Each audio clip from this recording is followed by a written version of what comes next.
Big news out of New York City last week. Former President Donald Trump was convicted on all 34 felony counts of falsifying business records.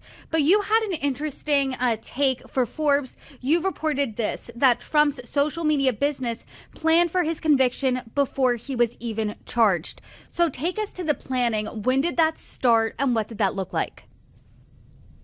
The earliest that we saw it publicly was back in October 21, I believe, with the merger agreement between Digital World Acquisition Corp., which was the SPAC that merged with Trump Media and Technology Group, which is the parent company of Truth Social.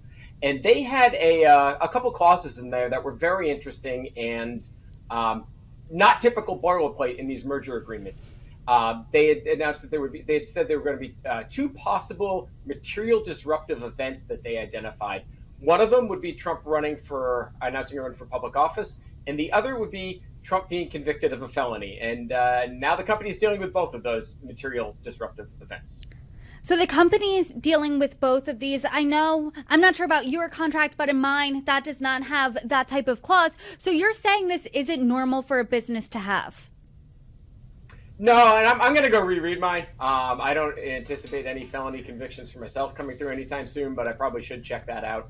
But yeah. So I spoke with three experts in IPOs and SPACs, and they said, yeah, this is not common language to rule this out for a felony. I mean, obviously the presidential carve-out was something explicitly for Trump, but they said the same thing with the felony conviction, that that is not something you would typically find in these documents.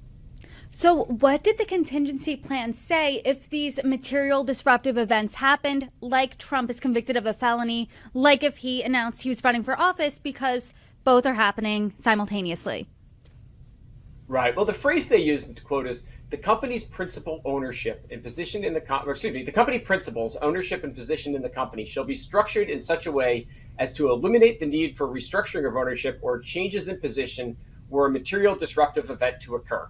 That is the extent. There are no details at all about that. So if you're an investor, I'm not sure what you're supposed to make out of this.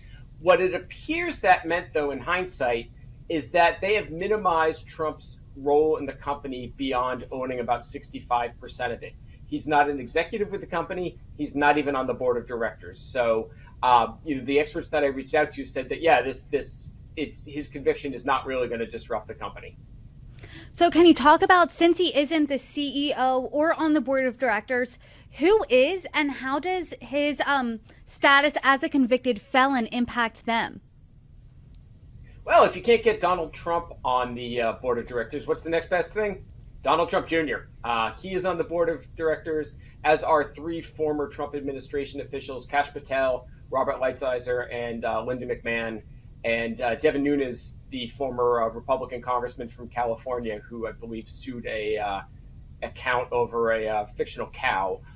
He is currently the CEO. So you've certainly got some Trump loyalists who are in charge of this company. So where he's not doesn't have those roles directly, no doubt he has some sway over the people who do.